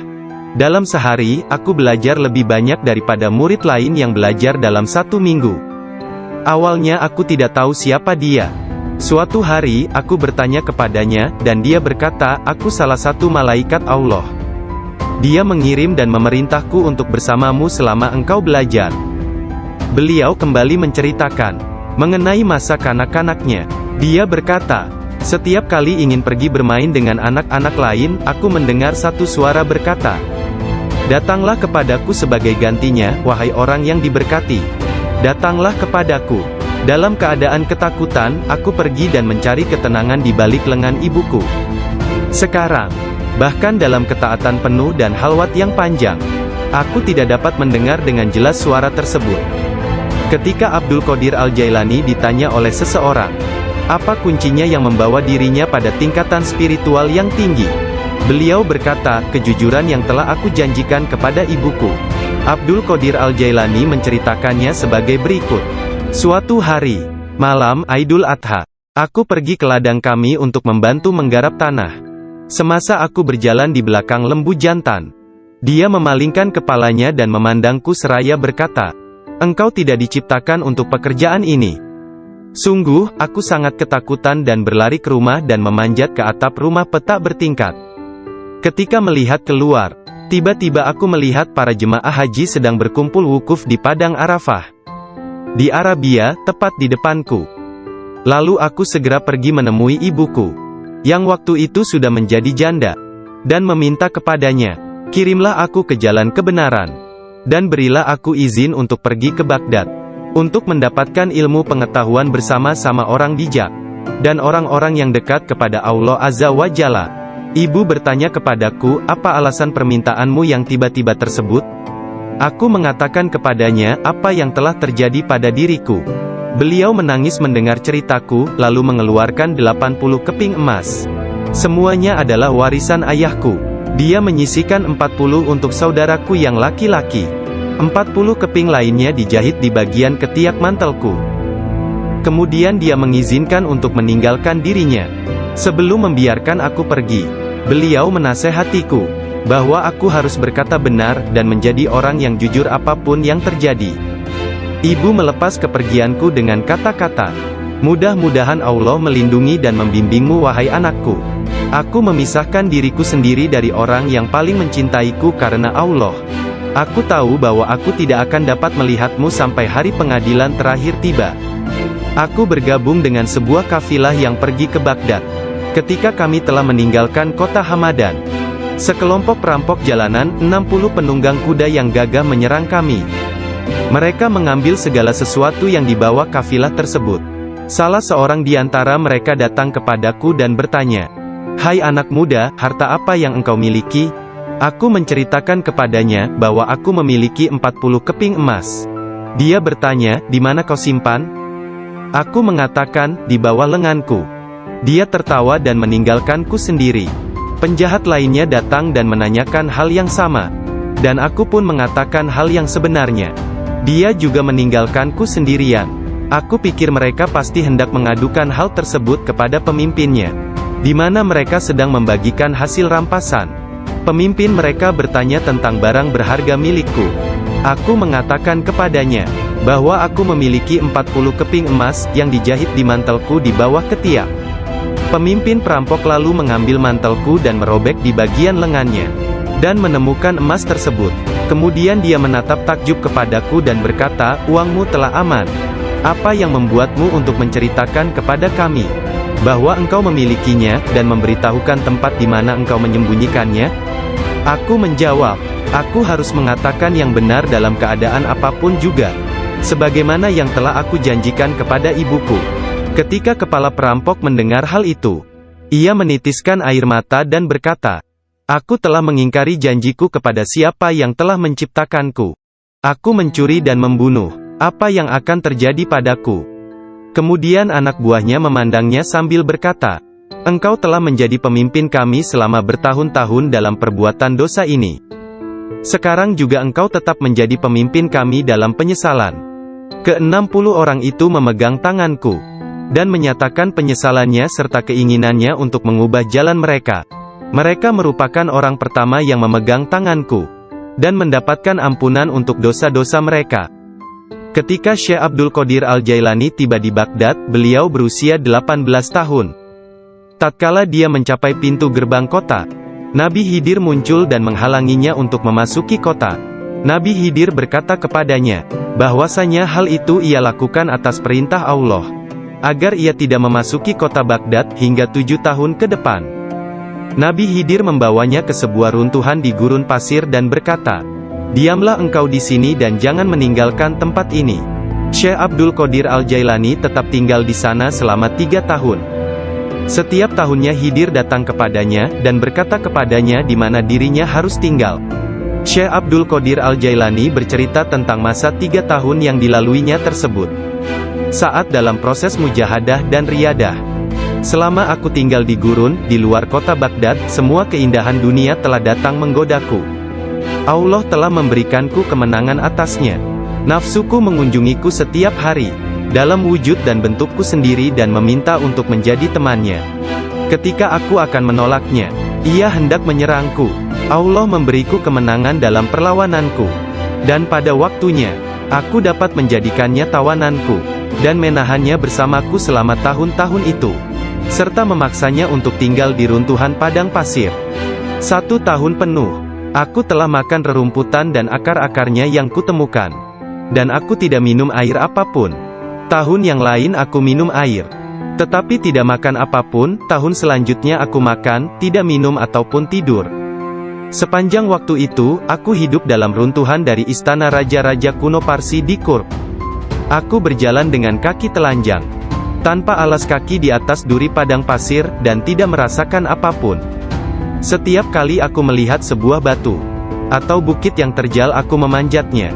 Aku tidak memberikan istirahat 1 menit pun, atau menyenangkan nafsuku kepada keinginan-keinginan rendah badaniyah, jasmaniku. Pada akhir dari masa 7 tahun itu, aku mendengar satu suara pada suatu malam. Hai Abdul Qadir, engkau sekarang diizinkan memasuki kota Baghdad. Aku tiba di Baghdad dan melewatkan beberapa hari di sana. Tetapi aku tidak dapat berada di sana dalam keadaan yang penuh hasutan, kejahatan, tipu daya, yang telah menjadi kebiasaan kota. Lalu untuk menyelamatkan diriku sendiri dari kejahatan kota, yang telah mengalami kemerosotan akhlak guna menyelamatkan keimananku, aku meninggalkannya. Hanya kitab suci Al-Quran yang kubawa bersamaku. Saat tiba di pintu gerbang, dalam perjalanan untuk berkholwat di padang pasir, aku mendengar satu suara, kemana engkau hendak pergi? Kata suara itu, kembalilah, engkau harus melayani orang-orang. Apa yang dapat kupedulikan tentang orang lain, sanggahku. Aku ingin menyelamatkan keimananku. Kembalilah dan jangan pernah merasa bimbang terhadap keimananmu. Suara itu melanjutkan, tidak ada sesuatu pun yang akan membahayakanmu. Aku sungguh tidak dapat melihat orang yang berkata tersebut. Kemudian sesuatu terjadi padaku. Aku terputus dari keadaan lahiriah, lalu tenggelam dalam keadaan tafakur. Sampai hari berikutnya, aku memusatkan pikiran pada sebuah harapan dan berdoa kepada Allah, agar Dia membukakan selubung untukku, sehingga aku tahu apa yang harus aku lakukan. Hari berikutnya, ketika tengah berkeliling di sebuah permukiman bernama Muzaffariyah, seorang lelaki yang sebelumnya tidak pernah kulihat, membuka pintu rumahnya dan mempersilakanku untuk masuk. Mari Abdul Qadir. Ketika aku sampai di pintunya, dia berkata, katakan kepadaku, apa yang engkau harapkan dari Allah? Doa apa yang telah engkau panjatkan kemarin? Saat itu aku ketakutan. namun diliputi penuh ketakjuban.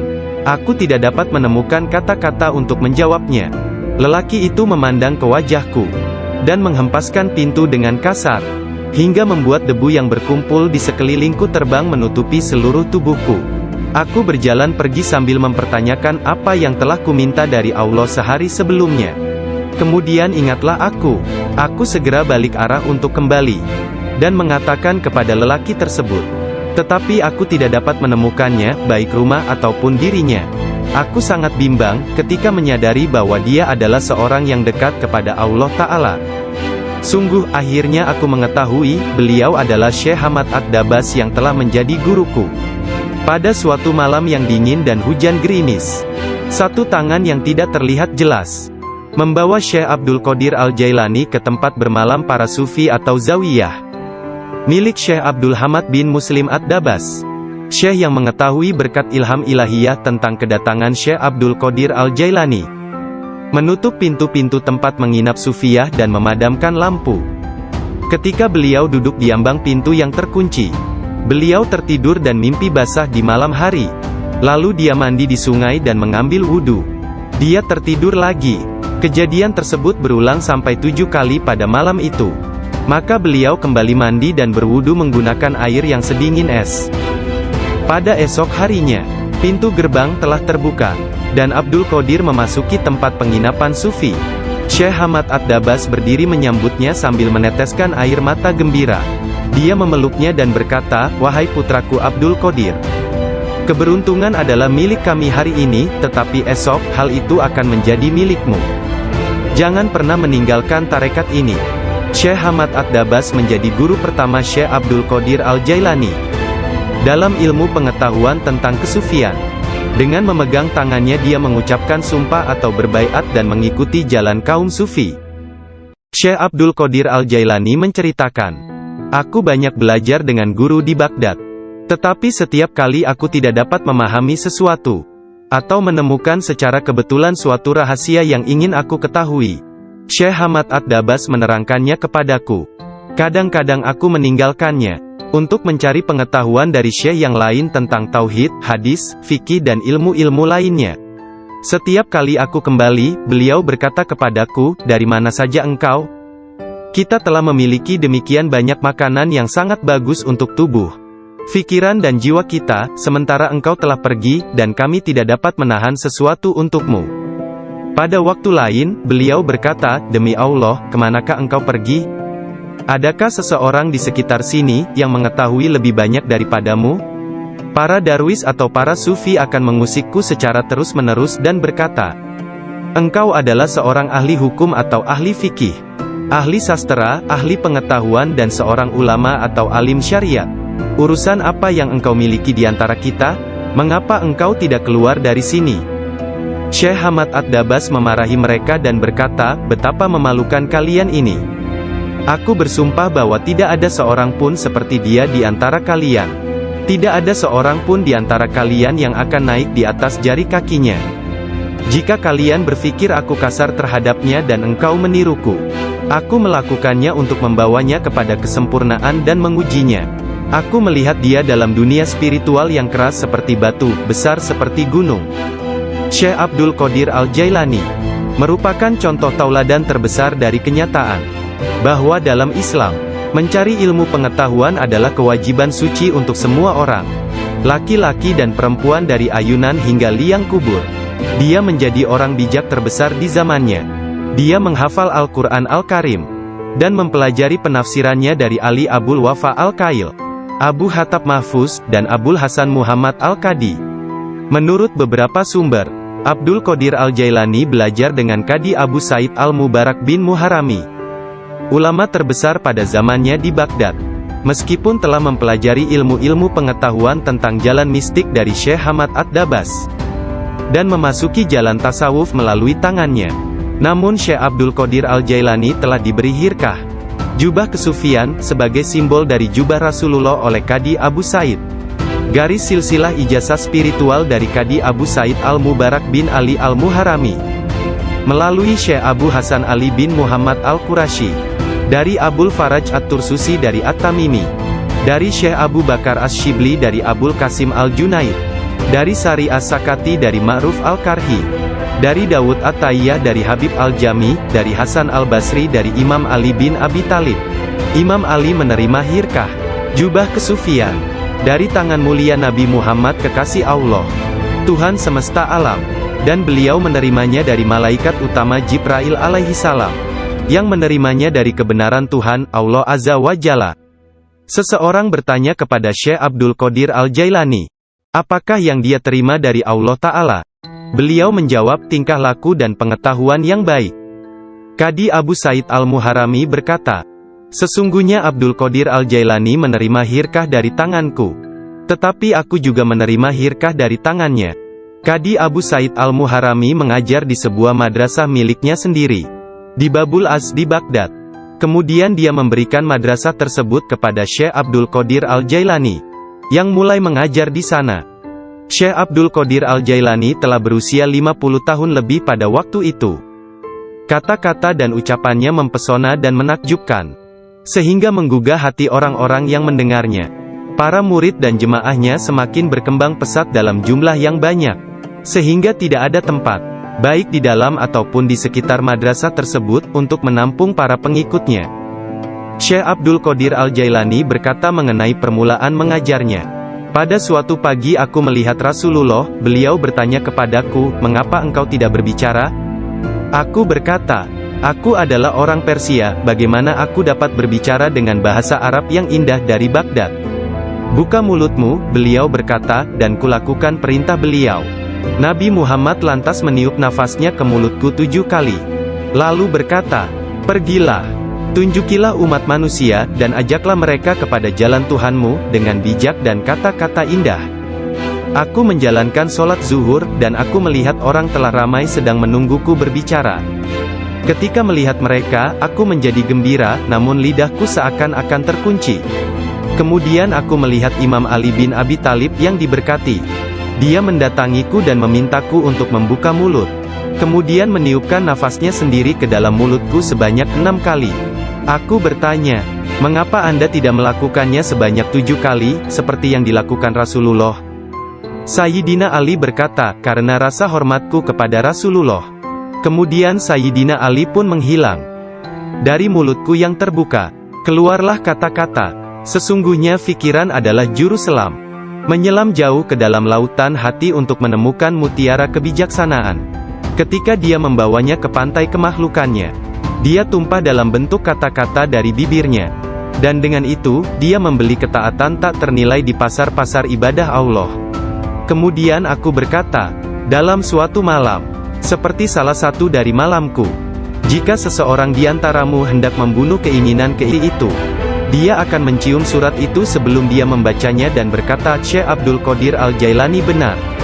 Sesungguhnya dia mengatakan kebenaran. Abu Hasan, salah seorang hakim agung pada masa itu menceritakan, aku mendengar Khalifah Al-Muqtafi berkata kepada menterinya Ibnu Hubaira, Syekh Abdul Qadir Al-Jailani mentertawakanku. Dan hal itu amat jelas bagi orang-orang di sekitarnya, bahwa yang dia maksudkan adalah aku.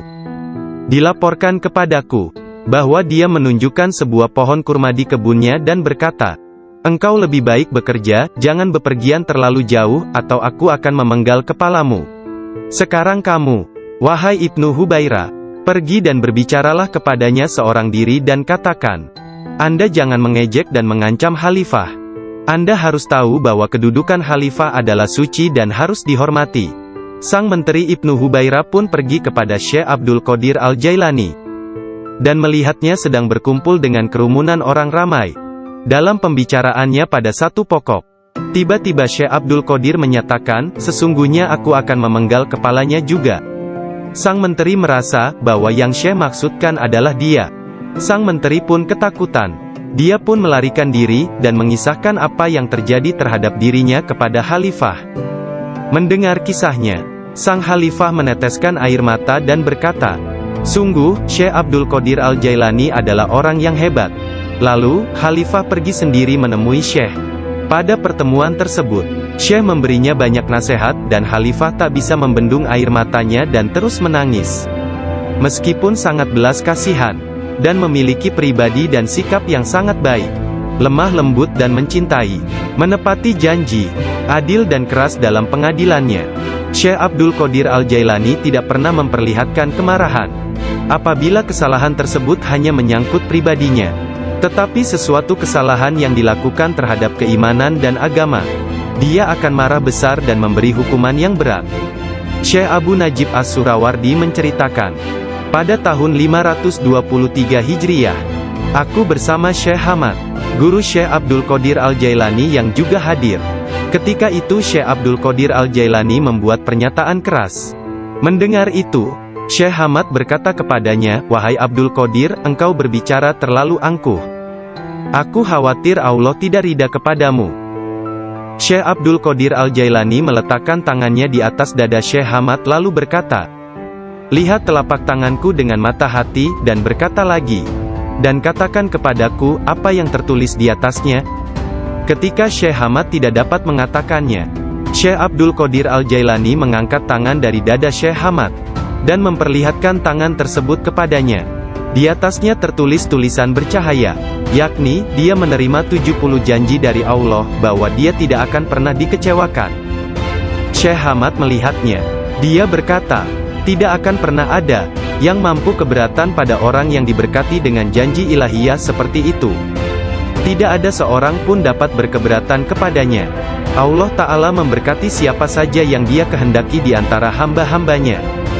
Syekh Abdul Qadir Al-Jailani sering berkata, tidak ada seorang pun di antara muridku akan mati, sebelum mereka taubat penuh penyesalan. Mereka semua akan mati sebagai hamba-hamba Allah yang beriman. Masing-masing di antara pengikutku akan menyelamatkan 7 orang saudaranya yang berdosa dari api neraka.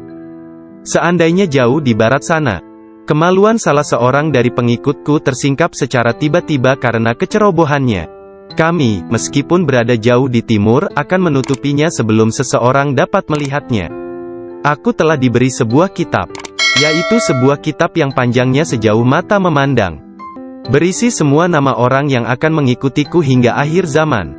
Dengan berkat Allah Ta'ala, kami akan menyelamatkan mereka semua. Semua orang yang mengikatkan diri mereka kepada Syekh Abdul Qadir Al-Jailani senantiasa damai dan bergembira. Seseorang bertanya kepada Syekh Abdul Qadir Al-Jailani, Anda tahu kedudukan para pengikut Anda yang soleh, dan apa yang menanti mereka di akhirat? Akan tetapi, bagaimana tentang mereka yang buruk? Beliau menjawab, orang-orang yang soleh sayang kepadaku dan aku menyayanginya, demi menyelamatkan mereka yang buruk. Seorang wanita muda menjadi pengikut Syekh Abdul Qadir Al-Jailani yang tinggal di Sri Lanka. Pada suatu hari, dia diserang di sebuah tempat yang sepi oleh seorang lelaki yang hendak memperkosanya. Dalam keadaan tidak berdaya, dia berteriak, "Selamatkan aku, wahai Syekhku Abdul Qadir Al-Jailani." Saat itu, Syekh Abdul Qadir Al-Jailani sedang mengambil wudhu di Baghdad. Orang-orang melihat Syekh tiba-tiba berhenti, kemudian dengan marah, dia mengambil terompahnya, sandal, dan melemparkannya ke atas. Mereka tidak melihat terompah tersebut jatuh. Ternyata, terompah tersebut jatuh di atas kepala orang yang sedang menyerang gadis muda itu di Sri Lanka. Dan pria tersebut pun meninggal dunia. Disebutkan bahwa terompah tersebut tetap berada di sana, disimpan sebagai barang peninggalan. Syekh At-Tustari menceritakan bahwa suatu hari para pengikut Syekh Abdul Qadir Al-Jailani di Baghdad mencari Syekh Abdul Qadir Al-Jailani kemana-mana. Tiba-tiba seseorang berkata kepada mereka bahwa dirinya telah melihat Syekh Abdul Qadir Al-Jailani sedang berjalan menuju ke Sungai Tigris. Lalu para muridnya berlarian menuju ke sana hendak menyusulnya. Ketika sampai di sungai tersebut, mereka melihat syekhnya itu sedang berada di tengah sungai, berjalan di atas air menuju ke arah mereka. Semua ikan pada waktu itu menjulurkan kepalanya ke atas permukaan air, dan memberi salam kepada Syekh Abdul Qadir Al-Jailani. Hal itu terjadi pada waktu sholat zuhur. Mereka melihat di atas mereka selembar sejadah yang luas membentang di atas kepala mereka, menutupi seluruh langit. Sajadah tersebut berwarna hijau dan di permukaannya bersulamkan ayat-ayat dari emas dan perak. Sejadah tersebut melayang seperti sejadah terbangnya Nabi Sulaiman, dan turun ke bumi. Orang-orang merasa takjub, diam dan dengan tenang mereka berjalan menuju kepadanya. Syekh Abdul Qadir Al-Jailani berpakaian indah, melangkah di atas sejadah tersebut, dan memimpin mereka melakukan sholat di atasnya. Ketika dia mengangkat tangannya dan mengucapkan Allahu Akbar, seluruhnya seolah-olah menggemakan suara yang sama. Ketika dia berdoa, para malaikat dari 7 petala langit dalam paduan suara mengulang doanya. Ketika dia mengucapkan, segala puji syukur hanya bagi Allah semata, sebuah cahaya hijau keluar dari mulutnya, menyelimuti langit. Pada akhir sholat setelah salam, Syekh Abdul Qadir Al-Jailani membuka kedua tangannya dan berkata, Ya Allah ya Tuhanku, demi leluhurku Nabi Muhammad kekasihmu, dan demi orang-orang di antara ciptaanmu yang takut dan mencintaimu, jangan ambil sesuatu dari para pengikutku, sampai mereka dimaafkan dari dosa-dosanya, dan sampai keimanan mereka sempurna. Pada saat itu, setiap orang mendengar dengungan senandung dari para malaikat dan mengatakan, Amin. Mereka juga mengikuti para malaikat dengan mengucapkan Amin. Kemudian mereka mendengar satu suara hatif dari dalam diri mereka, kata-kata, bergembiralah, aku telah menerima doa kalian. Rasulullah bersabda, seorang guru yang sempurna adalah bagaikan seorang nabi bagi kaumnya. Sesungguhnya Hadrat Syekh Abdul Qadir Al-Jailani adalah salah seorang di antara para syekh yang sempurna tersebut, yang telah membukakan orang-orang kepada pintu gerbang kebahagiaan di dunia ini, dan pintu gerbang surga di akhirat. Setelah Syekh Abdul Qadir Al-Jailani menguasai nafsunya, dan menjadi seorang yang sempurna, serta hanya dengan diilhami perintah Rasulullah, dia menjadi seorang syekh dan menjalin hubungan dengan orang-orang. Dirinya senantiasa mengikuti teladan dari leluhurnya Nabi Muhammad, Rasulullah.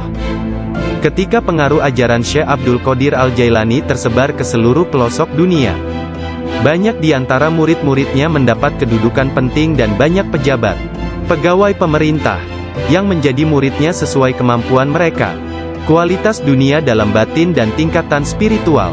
Dia memerintahkan banyak di antara murid-muridnya untuk bertindak sebagai wakil-wakilnya.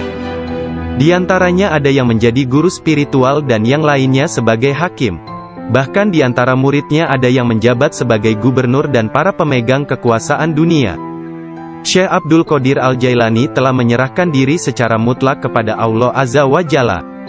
Malam-malamnya berlalu dengan sedikit atau bahkan tanpa tidur, dalam doa dan muraqabah menyendiri. Dia menghabiskan hari-harinya sebagai seorang pengikut sejati Nabi Muhammad, dalam berkhidmat dalam kemanusiaan 3 kali dalam seminggu. Dia selalu menyampaikan pengajian umum kepada puluhan ribu manusia, setiap hari di waktu pagi dan petang. Dia memberi pengajaran tafsir Al-Quran, hadis, ilmu tauhid, ilmu fikih dan tasawuf. Setelah sholat zuhur, dia memberikan nasihat dan waktu konsultasi kepada orang-orang, tanpa pandang bulu, baik orang itu berprofesi sebagai pengemis atau raja. Semuanya akan dilayani. Sebelum sholat asar, baik cuaca hujan ataupun cerah, dia pergi ke jalanan untuk membagikan makanan kepada orang-orang miskin. Dalam seluruh hari-harinya di bulan Ramadan, Syekh Abdul Qadir Al-Jailani hanya makan sekali sehari. Setelah sholat maghrib, beliau tidak pernah makan sendirian. Pembantunya akan berdiri di pintu menanyakan orang-orang yang lewat. Jika mereka yang lewat ada yang belum makan, agar mereka ikut makan. Syekh Abdul Qadir Al-Jailani wafat pada hari Sabtu tanggal 8 Rabiul Tsani tahun 561 Hijriah. 1166 Masehi, pada usia 91 tahun. Makamnya yang berada di Madrasah Babut Darajah di kota Baghdad, Irak, menjadi tempat penting dari kunjungan para penziarah kaum sufi dan semua muslim. Ketika mengidap penyakit yang mengantarkannya pada kewafatannya itu, salah seorang anak lelakinya yaitu Abdul Aziz melihat bahwa dia menderita sakit yang luar biasa, meregang dan menggulingkan tubuh di tempat tidurnya.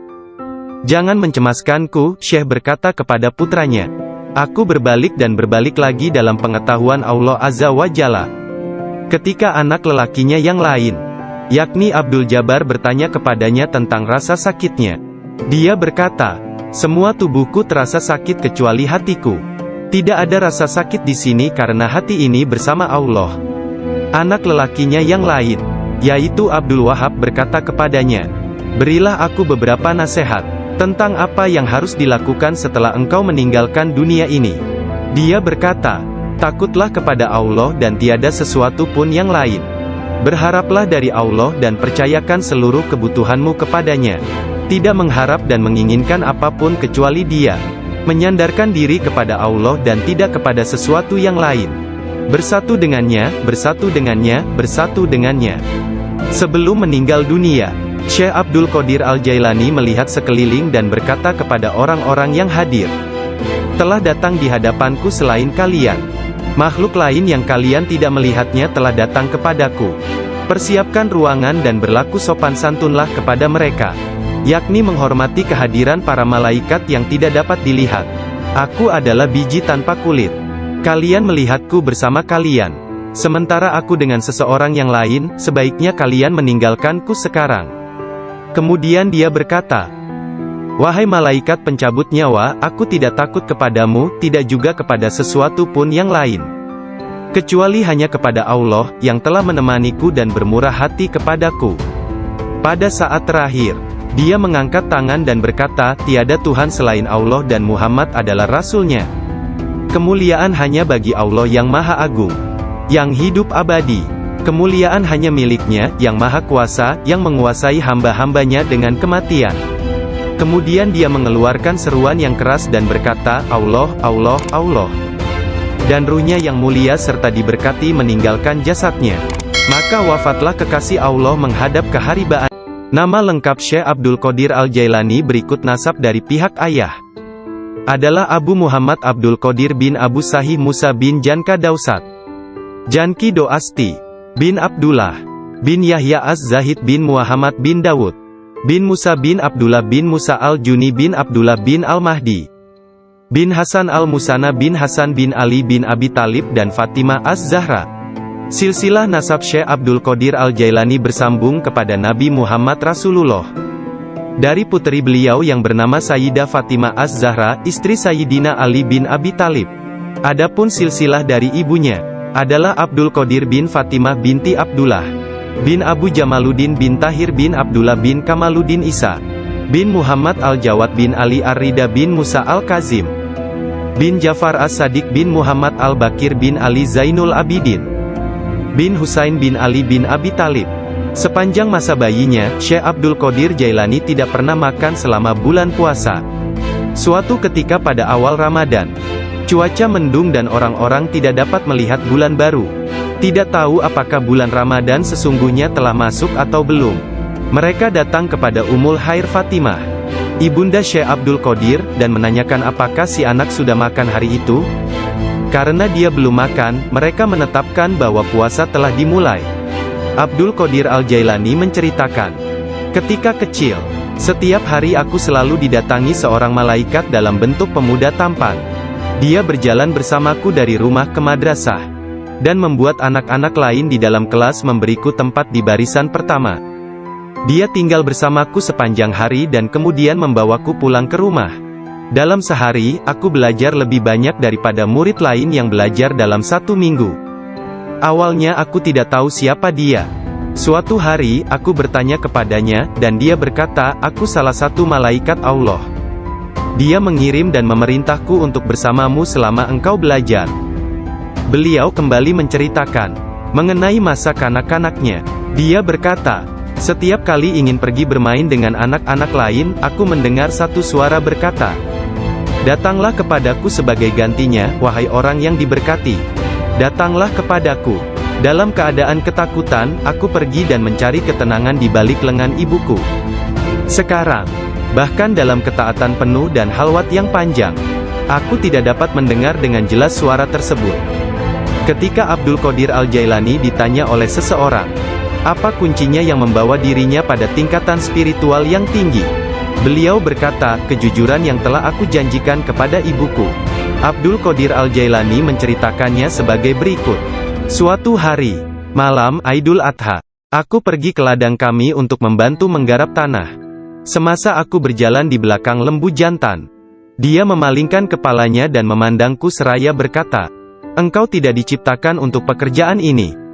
Sungguh, aku sangat ketakutan dan berlari ke rumah dan memanjat ke atap rumah petak bertingkat. Ketika melihat keluar, tiba-tiba aku melihat para jemaah haji sedang berkumpul wukuf di Padang Arafah. Di Arabia, tepat di depanku. Lalu aku segera pergi menemui ibuku, yang waktu itu sudah menjadi janda, dan meminta kepadanya, kirimlah aku ke jalan kebenaran, dan berilah aku izin untuk pergi ke Baghdad, untuk mendapatkan ilmu pengetahuan bersama-sama orang bijak, dan orang-orang yang dekat kepada Allah Azza wa Jalla. Ibu bertanya kepadaku, apa alasan permintaanmu yang tiba-tiba tersebut? Aku mengatakan kepadanya, apa yang telah terjadi pada diriku. Beliau menangis mendengar ceritaku, lalu mengeluarkan 80 keping emas. Semuanya adalah warisan ayahku. Dia menyisihkan 40 untuk saudaraku yang laki-laki. 40 keping lainnya dijahit di bagian ketiak mantelku. Kemudian dia mengizinkan untuk meninggalkan dirinya. Sebelum membiarkan aku pergi, beliau menasehatiku, bahwa aku harus berkata benar, dan menjadi orang yang jujur apapun yang terjadi. Ibu melepas kepergianku dengan kata-kata, mudah-mudahan Allah melindungi dan membimbingmu wahai anakku. Aku memisahkan diriku sendiri dari orang yang paling mencintaiku karena Allah. Aku tahu bahwa aku tidak akan dapat melihatmu sampai hari pengadilan terakhir tiba. Aku bergabung dengan sebuah kafilah yang pergi ke Baghdad. Ketika kami telah meninggalkan kota Hamadan, sekelompok perampok jalanan, 60 penunggang kuda yang gagah menyerang kami. Mereka mengambil segala sesuatu yang dibawa kafilah tersebut. Salah seorang di antara mereka datang kepadaku dan bertanya, "Hai anak muda, harta apa yang engkau miliki?" Aku menceritakan kepadanya, bahwa aku memiliki 40 keping emas. Dia bertanya, "Di mana kau simpan?" Aku mengatakan, "Di bawah lenganku." Dia tertawa dan meninggalkanku sendiri. Penjahat lainnya datang dan menanyakan hal yang sama. Dan aku pun mengatakan hal yang sebenarnya. Dia juga meninggalkanku sendirian. Aku pikir mereka pasti hendak mengadukan hal tersebut kepada pemimpinnya, di mana mereka sedang membagikan hasil rampasan. Pemimpin mereka bertanya tentang barang berharga milikku. Aku mengatakan kepadanya, bahwa aku memiliki 40 keping emas, yang dijahit di mantelku di bawah ketiak. Pemimpin perampok lalu mengambil mantelku dan merobek di bagian lengannya, dan menemukan emas tersebut. Kemudian dia menatap takjub kepadaku dan berkata, "Uangmu telah aman. Apa yang membuatmu untuk menceritakan kepada kami bahwa engkau memilikinya, dan memberitahukan tempat di mana engkau menyembunyikannya?" Aku menjawab, "Aku harus mengatakan yang benar dalam keadaan apapun juga, sebagaimana yang telah aku janjikan kepada ibuku."